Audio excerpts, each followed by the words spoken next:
Sebelum lanjut episode 337 sampai 338, jangan lupa subscribe CAFENOVEL. Jangan lupa juga tinggalkan like dan komentar, agar kami tetap semangat buat episode selanjutnya.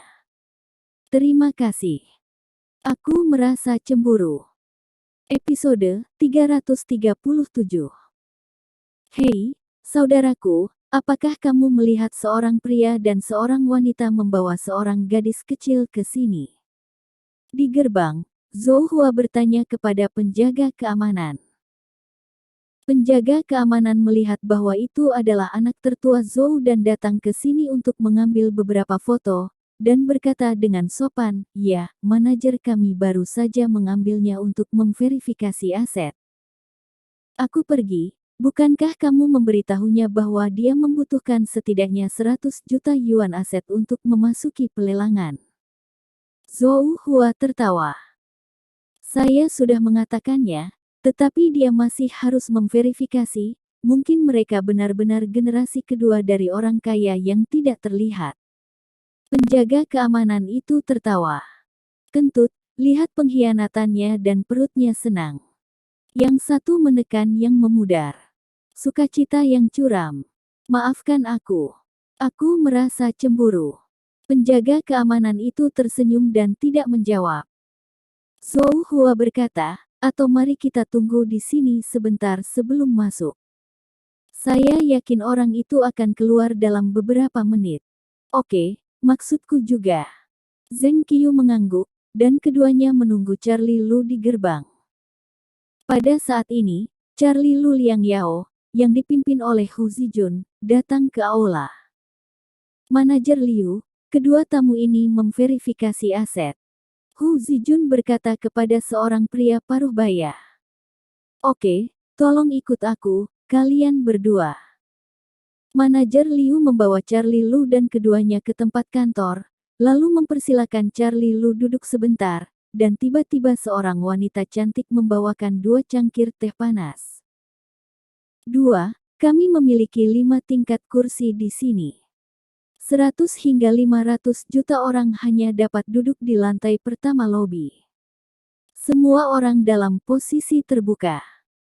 5 hingga 1 miliar orang duduk di kotak biasa di lantai 2, 10 hingga 20 miliar orang duduk dalam kotak yang indah, 2 hingga 5 miliar kotak mewah.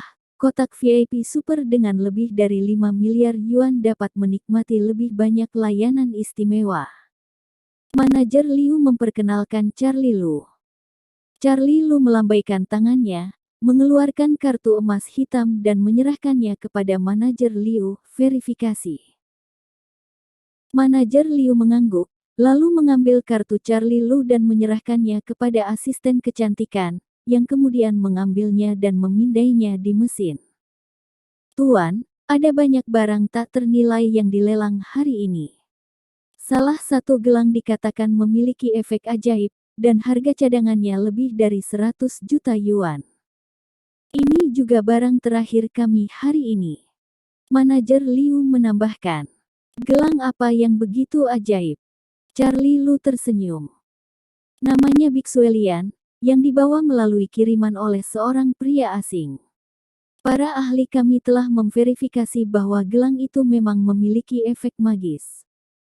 Anda dapat mendengarkan pengantar juru lelang sebentar lagi," kata manajer Liu. Charlie Lu sedikit terkejut. Dia ingat bahwa gelang Tuan Yun juga disebut rantai darah hijau, yang memiliki efek memelihara qi dan meningkatkan sirkulasi darah. Tapi segera dia menggelengkan kepalanya, dia pikir itu tidak mungkin terjadi secara kebetulan. Apalagi dengan kepiawaian Tuan Yun, hanya sedikit orang yang bisa mengalahkannya. "Ngomong-ngomong, kamu punya 1 set gaun pengantin merak untuk dilelang hari ini, kan?" Melihat kebisuan Charlie Lu, Janet bertanya. "Ya, gaun pengantin ini dibuat oleh master pernikahan papan atas. Tidak hanya menggabungkan ribuan bulu merak, tetapi juga menghiasi bulu-bulu ini dengan berlian mulia. Harga cadangan adalah 10 juta tembakan." Manajer Liu memperkenalkan sambil tersenyum. Manajer Liu, baiklah. Pada saat ini, asisten kecantikan menyerahkan kartu itu. Berapa harganya? Manajer Liu bertanya setelah mengambil kartu itu. 12 digit. Kata asisten kecantikan itu, melihat ke arah Charlie Lu, matanya berkedip karena kegembiraan. Dia telah memverifikasi aset orang yang tak terhitung jumlahnya. Tidak satu pun dari mereka dalam 11 angka, apalagi 12 angka. Karena bos 11 angka, perusahaan mereka pada dasarnya memiliki catatan, dan mereka pasti tidak akan membiarkan siapapun memverifikasinya. Adapun miliarder 12 digit, bahkan lebih tidak mungkin untuk diverifikasi. Karena tidak banyak orang kaya ini, hampir semua orang di perusahaan mengenal bos seperti ini. Jika Anda memverifikasi dengan orang lain, tidakkah Anda memandang rendah orang lain? 10, 12 angka. Manajer Liu menarik napas dalam-dalam. Tentu saja dia tidak akan meragukan asisten kecantikan, karena dipindai oleh mesin kecuali jika mesin itu rusak. Ratusan miliarder, ini adalah pelanggan VIP teratas. Mereka tidak mengharapkan mereka untuk membiarkan 100 miliarder memverifikasi aset mereka. Tuan, saya sangat menyesal atas perilaku kasar kami hari ini. Sejauh ini, kami dapat. Manajer Liu siap menerima miliarder ini. Ada 12 digit pada satu kartu, bagaimana dengan kartu lainnya? Dia tidak berpikir bahwa uang orang kaya top ini akan disimpan secara eksklusif di kartu bank. Yang paling penting adalah bahwa ini adalah uang tunai. Sejujurnya, dia merasa seluruh negeri bisa menghitungnya dengan satu tangan. Banyak miliarder mengacu pada jumlah semua asetnya, termasuk nilai pasar perusahaannya. Setoran nyata dalam kartu mereka adalah puluhan miliar.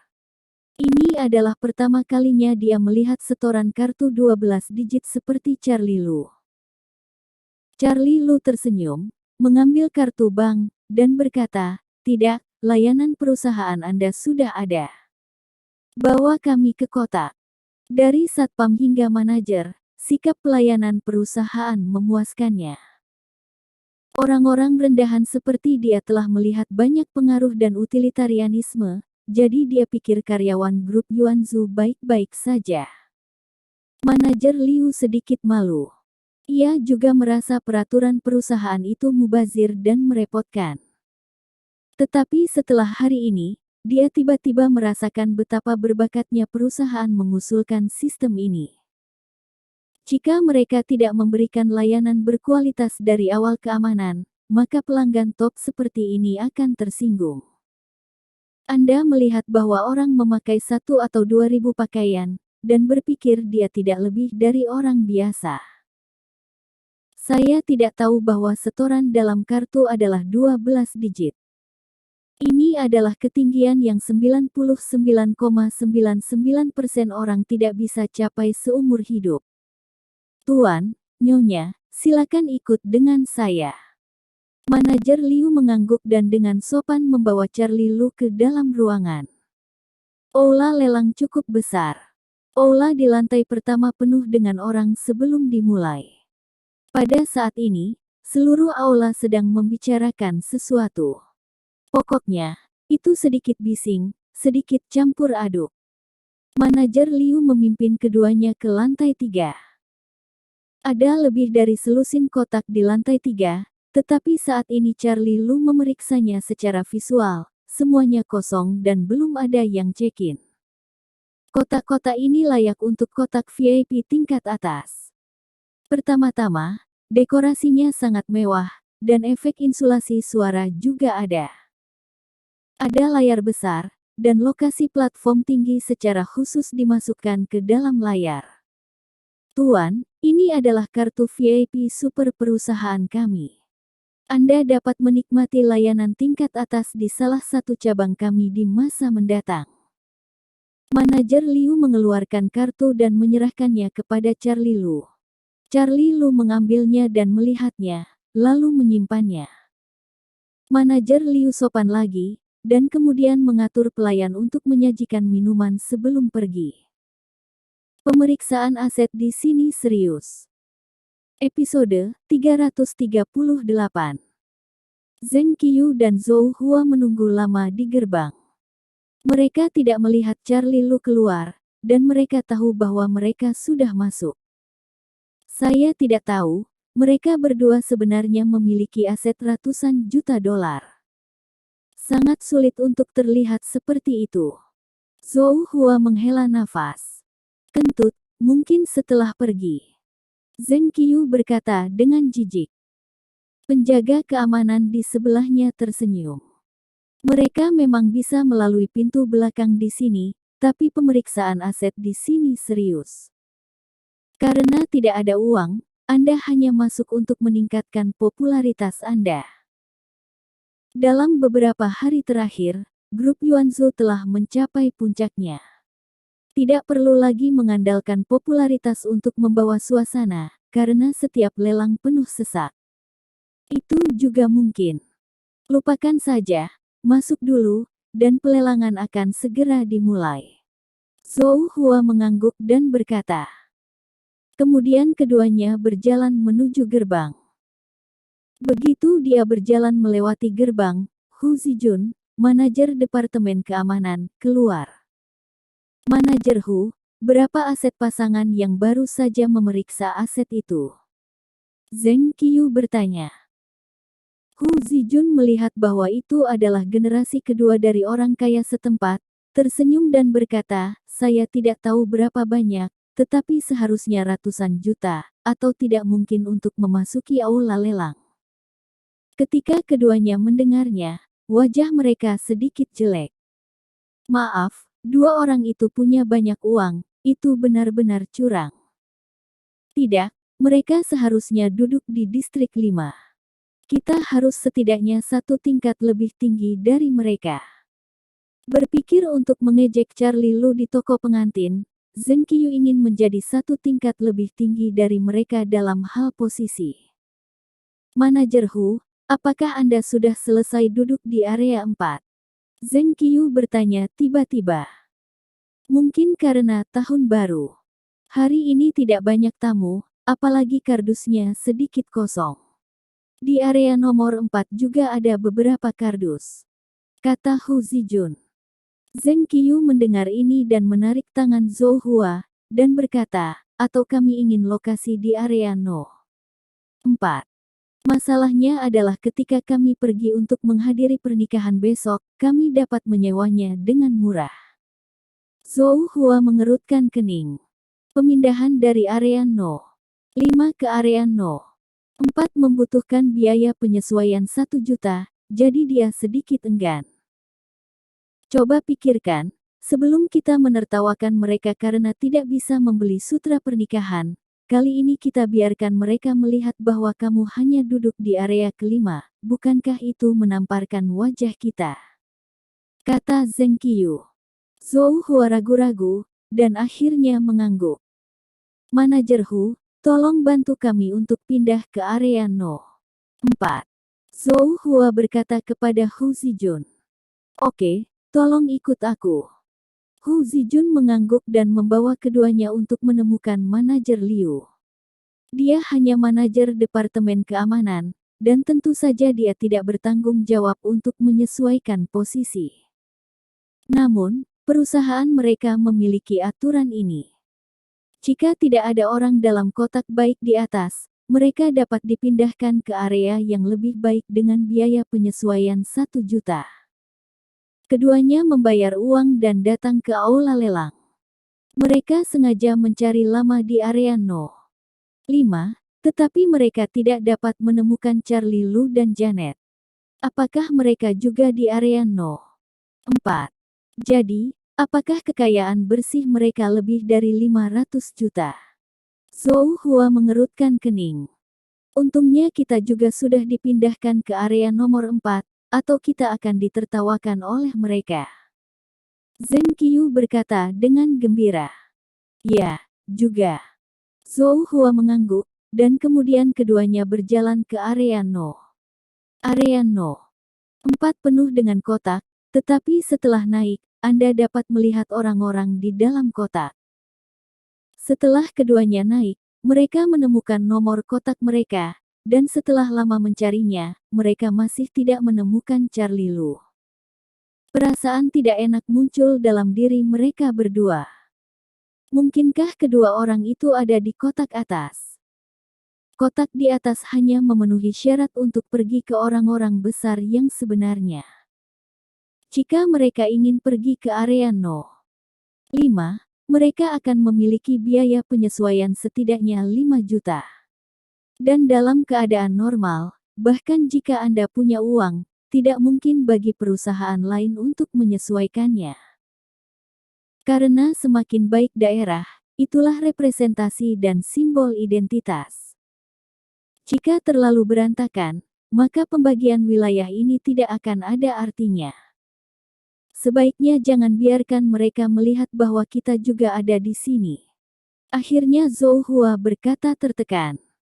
Dia sedikit kesal, jika bukan karena Zheng Qiyu yang memprovokasi dia, bagaimana dia bisa menghabiskan 1 juta di area No. 4. Aset mereka baru saja melebihi 100 juta, dan mereka hanya bisa duduk di area No. 5 secara gratis. Jutaan ini benar-benar buang-buang uang. Yang paling penting adalah jika seseorang melihat bahwa mereka berdua juga datang, dan areanya tidak sebagus yang lain, bukankah itu lebih memalukan? Zheng Qiyu juga menyesali kematiannya saat ini, 1 juta. Bahkan jika Anda membeli gaun pengantin, Anda harus membeli yang bagus. Namun, Zheng Qiyu sangat tertekan. Pada saat yang sama, mereka semakin membenci Charlie Lu dan Janet. Jika bukan karena mereka, bagaimana mungkin dia dan Zhou Hua menghabiskan 1 juta dolar hanya untuk menyelamatkan muka? Dia ingin pergi sekarang, tetapi dia tidak berdamai. Sejujurnya, dia dan Zhou Hua telah pergi ke pelelangan beberapa kali, tetapi ada terlalu sedikit barang yang bisa mereka beli.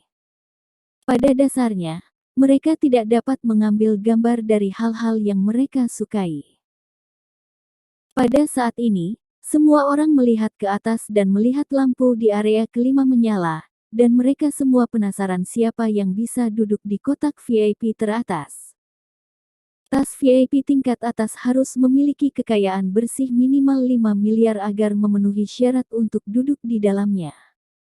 Orang besar seperti itu ada di mana-mana. Zheng Qiyu dan keduanya juga melihat ke atas, tetapi mereka tidak dapat melihat orang-orang di ruang pribadi.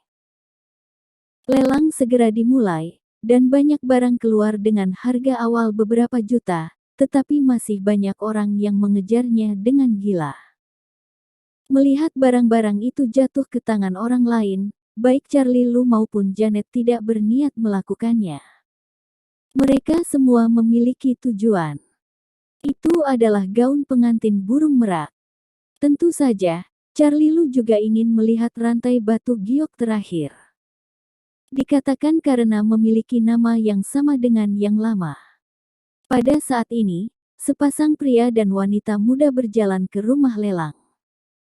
Pria itu berpakaian bangsawan dan dia berusia 27 atau 18 tahun. Wanita itu berpakaian glamor, dia terlihat baru berusia 22 tahun. Ini Cheng Shao. Cheng Shao akhirnya datang. Ya, saya mendengar bahwa rantai darah giok adalah hal yang ajaib, dengan banyak efek magis, dan tentu saja saya tidak akan melepaskannya. Pernahkah kamu memperhatikan bahwa Cheng Shao telah berganti pasangan wanita lagi? Seperti seorang mahasiswa, dia berganti pasangan wanita, dia lebih rajin daripada kita berganti pakaian. Ya, di Dali, ada banyak wanita cantik yang mengantri untuk bersenang-senang, bisakah kamu tidak rajin? Ketika semua orang melihat pria dan wanita muda yang masuk, mereka semua mulai berbicara. Pemuda ini bernama Cheng Kuan, anak bungsu dari keluarga pertama di Dali. Perusahaan Cheng Jia terlibat dalam real estate, konstruksi jalan dan konstruksi jembatan, logistik dan industri lainnya. Ini adalah satu-satunya didali dengan kekayaan bersih lebih dari 10 miliar yuan dan cukup terkenal.